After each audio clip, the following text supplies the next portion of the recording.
काफ़ी सारे आप आर्टिकल्स आजकल देख रहे होंगे जिसके अंदर ये बताया जा रहा है कि डॉलर जो है वो अब साइडलाइन हो गया है। काफ़ी सारी कंट्रीज़ उसे डंप कर रही हैं। काफ़ी सारी कंट्रीज़ ने मिलके चाहे चाइना है, रशिया है, सऊदी अरेबिया है, मलेशिया है, इंडिया है, फ्रांस है, ये सारी कंट्रीज़ कहीं न कहीं आसियान कंट्रीज़ ये सब मिलके चाह रही हैं कि डॉलर को डंप करो और वर्ल्ड रिज़र्व करेंसी जो है उ उसका जो स्टेटस है अब डॉलर के पास नहीं होना चाहिए। अब किसी और करेंसी को कोई और तरीका होना चाहिए जिससे वर्ल्ड रिज़र्व करेंसी जिसको कहा जाए। अभी खुल के तो लोग ये नहीं कह रहे हैं कि चाइनीज़ करेंसी होनी चाहिए, लेकिन जिस तरीके से चाइना और रशिया का जो तालमेल है, जिस तरीके से सऊदी अरेबिया का भी जो ट्रस्ट उसने जो युआन के अंदर दिखाया है, तो स्थिति तो ऐसी बनती दिख रही है कि युआन जो है वो उसको इस तरीके से पिच किया जा रहा है, चाइना को इस तरीके से पिच किया जा रहा है कि यूएस डॉलर का जो खात्मा होगा, जो यूएस डॉलर को जो रिप्लेस करेगा, वो युआन करेगा।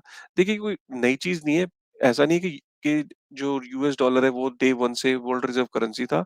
अगर हम हिस्ट्री देखें दुनिया की, तो बहुत सारी करेंसीज़ आई, जो वर्ल्ड रिज़र्व करेंसी बनी, उसके बाद वो खत्म हो गई। ऐसा नहीं है कि यूएस डॉलर जो है वो डे 1 से जो है वर्ल्ड रिज़र्व करेंसी था। ये एक साइकिल है और ये साइकिल जो है, वो कुछ सालों के बाद रिपीट होता चला जाता है।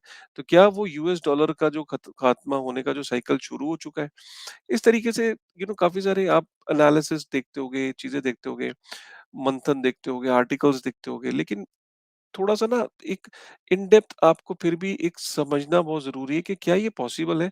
यूएस डॉलर को एकदम उसको खत्म कर देना, क्या ये पॉसिबिलिटी है कि उसको रिप्लेस कर देना? इसको समझने की कोशिश करते हैं और वीडियो को एंड तक ज़रूर देखिएगा।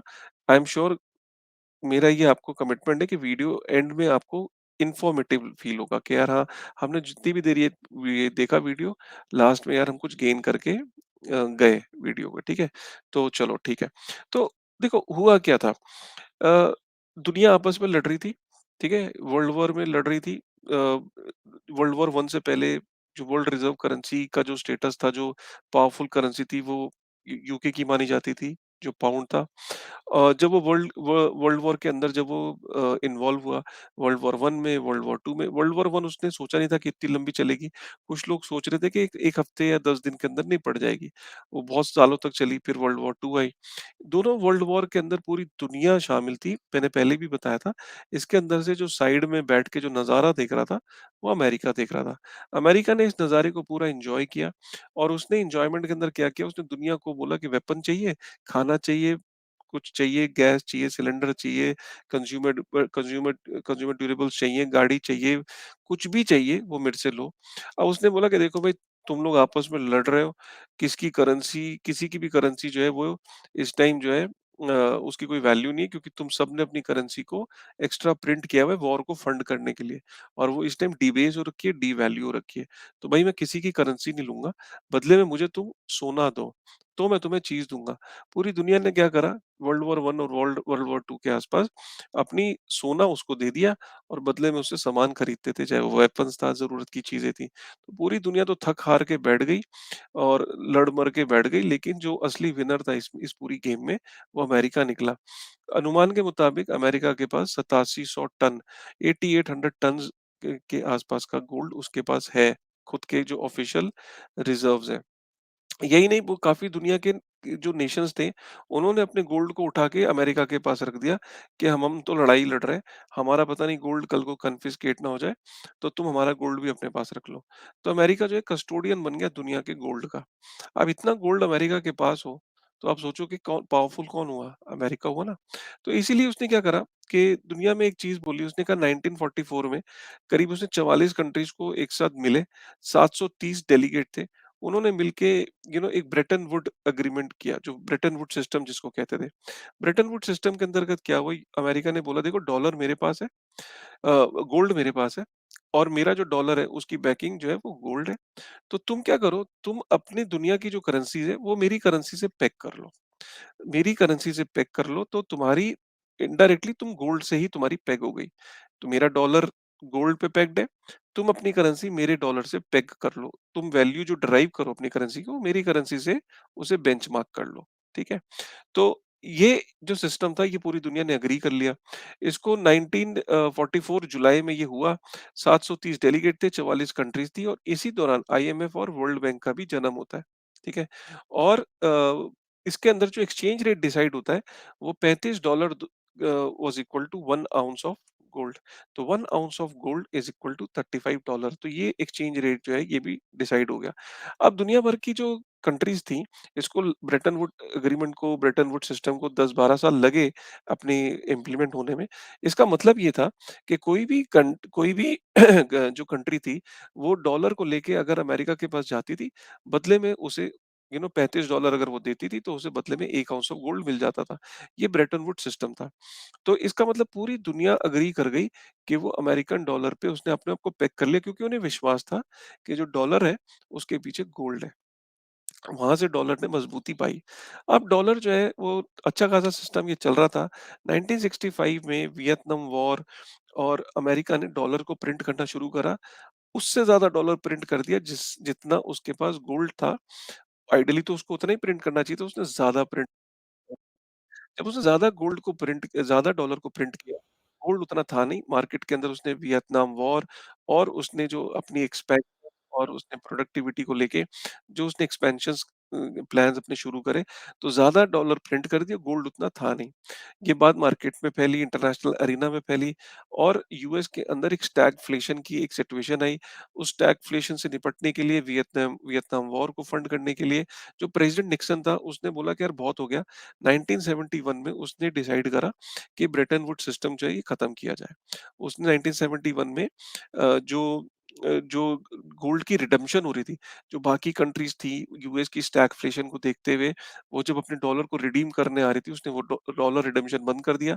और 1973 आते आते उसने कहा कि मैं बिल्कुल भी अब गोल्ड जो है रिडीम करके नहीं दूंगा, मतलब अगर आप डॉलर लाओगे, तो मैं आपको बदले में गोल्ड नहीं दूंगा। ये 1973 में किया। उसने बोला अब कंट्रीज जो है, वो फ्री हैं, किसी भी करेंसी के साथ वो अपने आप को बेंचमार्क कर सकते हैं। अब क्योंकि 1944 से 1973 तक यूएस डॉलर एक रिजर्व करेंसी के तौर पे था और यूएस डॉलर की माइट बढ़ गई थी। यूएस एज़ अ इकोनॉमी भी स्ट्रांग हो गया था। यूएस की मिलिट्री स्ट्रांग हो गई थी। यूएस का इंडस्ट्रियल एरा के अंदर जो उसने अपनी इंडस्ट्रीज को, इनोवेशंस को स्ट्रांग कर लिया था, इकोनॉमी को स्ट्रांग कर लिया था। तो बाय डिफॉल्ट हुआ क्या कि कंट्रीज ने, जबकि वो फ्री थी कि किसी भी और करेंसी के साथ वो पेग कर सकती थी, उन्होंने यूएस डॉलर के साथ अपने आप को, अपनी वैल्यू को ड्राइव करना ठीक समझा और उसी के साथ वो पेग रखा उन्होंने। राइट, तो यूएस डॉलर के साथ ही वो अपने आप को बेंचमार्क करते रहे। और एक तरीके से ये बाय डिफॉल्ट एक सिस्टम बन गया कि पूरी दुनिया में डॉलर एक मजबूत करेंसी के तौर पे रहा, क्योंकि उसकी जो अब वैल्यू ड्राइव हो रही थी, वो वहाँ की मिलिट्री पावर और उसकी जो इकोनॉमिक स्ट्रेंथ थी यूएस डॉलर की, उससे डॉलर की वैल्यू ड्राइव हो रही थी। तो पूरी दुनिया में कंसेंसस हो गया कि dollar is the reserve currency. और जो दुनिया में जो ट्रेड था, जो लिक्विडिटी थी, जो एक्सेप्टेबिलिटी थी, वो डॉलर की बहुत तेजी से होती रही। तो पूरी दुनिया ने एक तरीके से डॉलर को रिजर्व में डालना शुरू कर दिया। डॉलर की डिमांड बढ़ने लगी। जब डॉलर की डिमांड बढ़ने लगी, तो पूरी दुनिया की जो ग्लोबल रिजर्व्स थे, उन्होंने डॉलर को फिल करना शुरू करा और पीछे से अमेरिका डॉलर को प्रिंट करता रहा। डॉलर को प्रिंट करता था क्योंकि उसकी डॉलर की डिमांड नेवर एंडिंग थी। क्योंकि दुनिया में डॉलर की डिमांड इसलिए बढ़ रही थी, क्योंकि दुनिया का जो ग्लोबल ट्रेड था, वो डॉलर के अंदर ही हो रहा था। तो उधर से ये एक खास वजह बनी कि आज भी हम देखते हैं वो सिस्टम, कि जिसके अंदर अमेरिकन डॉलर जो है, वो मजबूत होता चला गया। अब इसमें होता क्या है? इसमें होता इस तरीके से है कि कोई भी कंट्री जो होती है, जब वो कोई चीज़ यूएस को एक्सपोर्ट करती है, राइट? तो यूएस को जब वो कोई चीज़ एक्सपोर्ट करती है, तो बदले में वो डॉलर कमाती है, ठीक है? जब बदले में वो डॉलर कमाती है, तो कुछ ज़रूरतें तो उसको अपने देश में होती हैं, वो उन ज़रूरतों को पूरा कर देती है। अब उसको करने के बाद जो डॉलर बचता है, राइट? वो डॉलर वापस से अमेरिका की ट्रेजरीज़ में कंट्रीज़ जो है, वो इन्वेस्ट कर देती है। तो मैं इसका खास एग्जांपल देता हूँ, आपको पेट्रो डॉलर समझाने की कोशिश करता हूँ, ठीक है? दुनिया का जो सारा ट्रेड था, राइट? वो आप देखो कि सारा का सारा जो ऑयल का ट्रेड है, वो डॉलर के अंदर होता है। तो हमने ये देखा कि पेट्रो डॉलर का जन्म हुआ। पेट्रो डॉलर का मतलब ये हुआ कि जितनी भी ऑयल प्रोड्यूसिंग कंट्रीज थी, सऊदी अरेबिया था, 1940s में 44 43 के आसपास इन्होंने एग्रीमेंट किया कि भाई हम, ठीक है, जो तेल है वो डॉलर में बेचेंगे, ठीक है? और 1971, 72, 73 के आसपास एग्ज़ैक्ट आप ये लेके चलिए, डेट मुझे एग्ज़ैक्ट याद नहीं है, बट 1973 के आसपास ये डिसाइड हुआ कि जो पेट्रो डॉलर है, जो एक्स्ट्रा डॉलर अ, ऑयल प्रोड्यूसिंग कंट्रीज़ के पास है, वो वापस से यूएस की इकोनॉमी में और यूएस की ट्रेज़रीज़ में वो इन्वेस्ट कर सकते हैं। इसे पेट्रो डॉलर की रीसाइक्लिंग बोला गया। मैं इसको और सिंपल तरीके से बताता हूँ। आप समझिए कि कंट्रीज़ ने डॉ ऑयल बेचा अमेरिका को, अमेरिका को ऑयल बेच के एक रेवेन्यू कमाया। ये जो ऑयल बेच के जो रेवेन्यू कमाया, इस रेवेन्यू को पेट्रो डॉलर कहा जाता है। फिर इस पेट्रो डॉलर को क्या करती है, जिस कंट्री के पास ये एक्सेस होता है पेट्रो डॉलर, ये वापस से यूएस के अंदर इन्वेस्ट हो जाता है। कैसे? एक तो यूएस की ट्रेजरीज में इन्वेस्ट किया जाता है। यूएस की ट्रेजरी में इन्वेस्ट करने से क्या फायदा होता है कि जो डॉलर है, अगर वो इन्फ्लेशन अगर 2-3% से डिवैल्यू हो रहा है, तो वो इन्फ्लेशन को कवर कर देता है, मतलब अपनी वैल्यू को रिटेन करता है डॉलर। अगर डॉलर को इन्वेस्ट कर दिया ट्रेजरीज के अंदर, तो वो अपनी वैल्यू को मेंटेन करता है, तो as a store of value. दूसरा, अमेरिकन कंपनीज जो, सपोज सऊदी अरेबिया है, वो तेल बेच रहा है, कुछ अमेरिकन कंपनीज जो है वो सऊदी अरेबिया के अंदर काम कर रही हैं, तो पेट्रो डॉलर उसने अमेरिकन कंपनी में लगाया, इस शर्त पे कि वो अमेरिकन कंपनी सऊदी अरेबिया के अंदर टेक्नोलॉजी और इंफ्रास्ट्रक्चर का काम करेगी, तो वो उसकी इन्वेस्टमेंट होगी। तीसरा, काफ़ी सारी ऐसी अमेरिकन कंपनीज़ है जिसके अंदर पेट्रो डॉलर इन्वेस्ट होता है। चौथा, काफ़ी सारे ऐसे फंड्स हैं बड़े-बड़े जो ट्रिलियंस में, बिलियंस में, जिसमें पेट्रो डॉलर इन्वेस्ट होते हैं।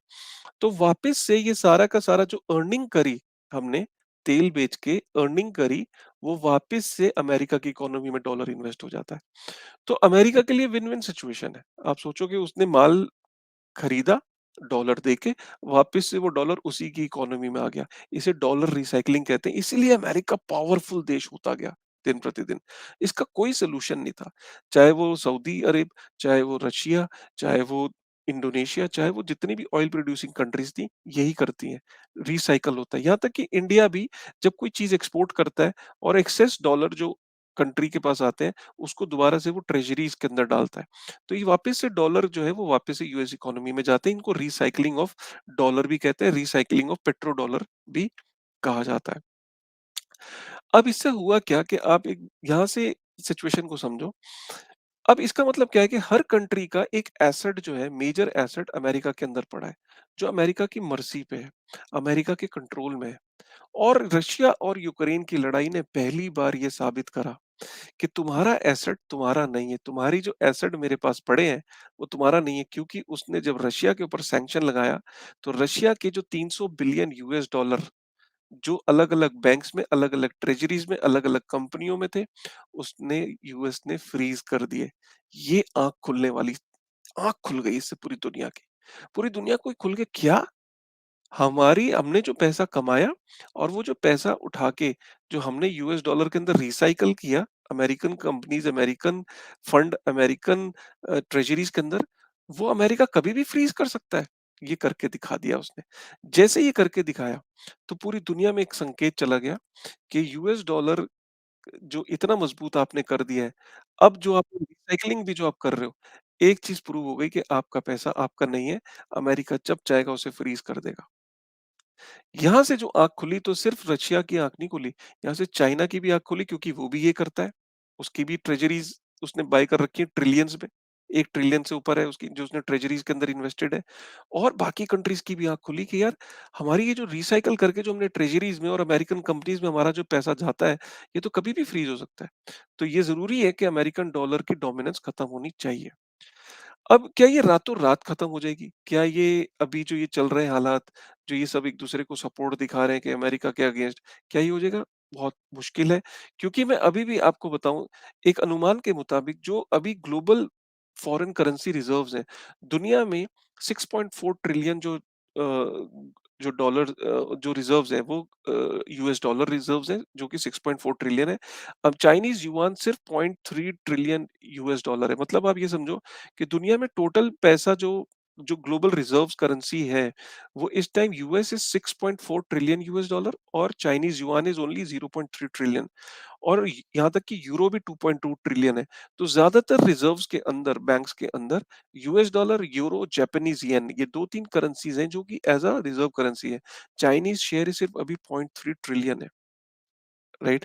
इससे क्या साबित होता है कि अभी ये कहना कि जो ग्लोबल ट्रेड अभी जो ऑयल का ट्रेड हो रहा है, वो सारा का सारा डॉलर में हो रहा है। अभी जो ट्रेज़रीज़ में इन्वेस्टेड है, वो डॉलर में हो रहा है। पेट्रो डॉलर है, अभी वो वापस रिसाइकल होके यूएस इकोनॉमी में आ रहा है। अभी ये कहना कि एकदम कोई 1 साल के अंदर, 2 साल के अंदर ऐसा हो जाएगा, ऐसा नहीं है। सिंपल सी बात इसकी आप समझिए कि ये होने के लिए पूरी दुनिया के अंदर अभी जो तेल है, वो सारा का सारा एक तो चाइनीज़ युआन के अंदर बिकना चाहिए। चाइनीज़ युआन के अंदर फिर जो पेट्रो युआ उसका जैसे पेट्रो डॉलर है तो उनका भी पेट्रो युआन ऑलरेडी है, जो 2017 से वो पुश कर रहे थे, अब पेट्रो युआन की बातें होने लगी है। पेट्रो युआन भी रिसाइकिल होके यू चाइनीज़ इकोनॉमी में जाएगा, ये उसकी ट्रेज़रीज़ में जाएगा। चाइनीज़ ट्रेज़रीज़ ने यूएस ट्रेज़री से बेटर परफ़ॉर्म किया है, मैं मानता हूँ। लेकिन जो चाइनीज़ इकोनॉमी है, वो बहुत ओपेक है, ट्रांसपेरेंट नहीं है, बहुत ज़्यादा कंट्रोल है, रातों-रात वहाँ कुछ भी हो जाता है। यू नो इसी छवि को सुधारने के लिए चाइनीज जो शी जिनपिंग है वो खुद ट्रैवल कर रहा है कंट्रीज बाय कंट्रीज बुला रहा है फ्रांस के प्रेसिडेंट को घर पे बुलाया उसने चाय पिलाई मतलब ये आप समझो कि वहाँ ये वो प्रोटोकॉल से हट के चीजें कर रहे हैं वो इतने फ्रेंडली नहीं होते थे मतलब आप सोचो कि ईरान के अंदर जाके समझाया सऊदी अरेबिया अब ईरान सऊदी अरेबिया के अंदर एम्बेसी खोल रहा है यहाँ तक कि दोस्ती करवाई है। चाइना जो है वो घर-घर जा रहा है, कंट्री बाय कंट्री जा रहा है। ये वो अपने आप को फ्रेंडली, ओपननेस ये दिखाना चाह रहा है कि वो चाहता है कि जैसे जिस तरीके से हाई लिक्विडिटी आज यूएस डॉलर की डोमिनेंस क्या है? यूएस डॉलर एक्सेप्टेबल है, यूएस डॉलर की हाइली लिक्विड है, यूएस डॉलर जो है उसकी अ, उसकी जो पूरी दुनिया में जो एक्सेप्टेबिलिटी है, पूरी दुनिया के अंदर जो लिक्विडिटी है, पूरी दुनिया के अंदर जो ग्लोबल ट्रेड में जो उसकी रिस्क फ्री है जिसको कहा जाता है, अभी चाइनीज़ युआन उस लेवल पे नहीं पहुँचा है। चाइनीज़ इकोनॉमी ने अपने आप को जितने समय जो ओपेक रखा, जो अपने जो उनके बिज़नेसेस हैं, चाहे वो बैंक्स हैं, जो गवर्नमेंट की इंटरफेरेंस है, उसको लेके अभी काफ़ी सारा डिस्कम्फर्ट है। लेकिन चाइना ऑब्वियसली उस शैकल्स को ब्रेक कर रहा है। क्या ये एक दिन में ब्रेक हो जाएगा? नहीं। क्या एक दिन में वो इतने बड़े यूएस डॉलर जो कि 82 साल से यूएस डॉलर एक तरीके से रिज़र्व करेंसी के रूप में, क्या बस 82 साल की मोनोपोली को तोड़ना आसान है? नहीं। क्या इसको 25-30 साल लग सकते हैं? बिल्कुल लग सकते हैं। राइट? और अभी आप एक चीज़ को भूल गए कि जब भी कभी ऐसी करने की कोई अटेम्प्ट होगी तो अभी वॉर भी लड़नी पड़ेगी अमेरिका के साथ। मिलिट्री पावर से जवाब देगा अमेरिका, उसको ज़रा-सा भी लगेगा आप देखो ईरान और सऊदी अरेबिया के बीच में जैसे ही कॉन्फ्लिक्ट खत्म हुआ, दोनों की दोस्ती हुई, जैसे ही लगा कि ये दोनों दोस्त होने वाले हैं, अमेरिका ने सीधा न्यूक्लियर मिसाइल से भरी एक शिप जिसके अंदर 150 रॉकेट है, वो वहाँ पे भेज दिए उसने ईरान के पास। ईरान के समुद्र में बहरीन के रास्ते से भेज दिए, क्यों? क्योंकि वो दिखाना चाहता है कि तुम अगर मेरे साथ नहीं चलोगे, तो मैं ये करूँगा। अभी तो ये भी होना है। तो ये एक बहुत टाइम के बाद ये चीज़ें निकल के आएँगी कि हाँ, ठीक है यार चाइना लेकिन हाँ, एक चीज़ ज़रूर है, इंटेंट ज़ाहिर हो गई है। एक इंटेंट ज़ाहिर करिए, एक दुनिया के देशों में एक इंटेंट ज़रूर दिख रही है कि यार ये यूएस डॉलर ने जो सैंक्शन किया ना, ये हमारे साथ भी हो सकता है। मतलब मेरा पैसा मेरा ही नहीं है। लोगों को अब ये रियलाइज़ होने लगा है, कंट्रीज़ को रियलाइज़ होने लगा है कि not your keys, not your coin, you are not in control of your coin, you are not in your control of ये तो अमेरिका जब चाहेगा फ्रीज़ कर देगा। इसलिए ये डोमिनेंस को खत्म करने की बात लेकिन ये इतना आसान नहीं है। जैसे कि मैंने आपको बताया पेट्रो डॉलर की जो रीसाइक्लिंग है, ये उसकी गेम है मेन कि आप अपने घर नहीं ले जा सकते डॉलर कमा के। अमेरिका से कमाया हुआ डॉलर मैं अपने घर नहीं ले जा सकता, उसे मैं रीसाइकिल करना ही पड़ता है, ताकि मैं अपनी इकोनॉमी को फुल तरीके से ग्रो कर सकूँ। अगर आज सऊदी अरेबिया डॉलर को डंप कर देता है 100% सऊदी सऊदी अरेबिया की इकोनॉमी क्रैश कर जाएगी और जैसे ही उसकी इकोनॉमी क्रैश करेगी, सऊदी अरेबिया पे अटैक करना आसान हो जाएगा। इकोनॉमिकली भी और मिलिट्री पावर के थ्रू भी। ओपेक एक बहुत स्ट्रॉन्ग ग्रुप है, लेकिन यूएस के सामने यूएस और अमेरिका क्योंकि जो डॉलर का जो वर्चस्व जिस तरीके से दुनिया में कायम हो गया है, अभी भी ओपेक को कंट्रीज को 100% वो डॉलर को डंप नहीं कर सकते। ये एक फेजेस में होगा, धीरे-धीरे होगा।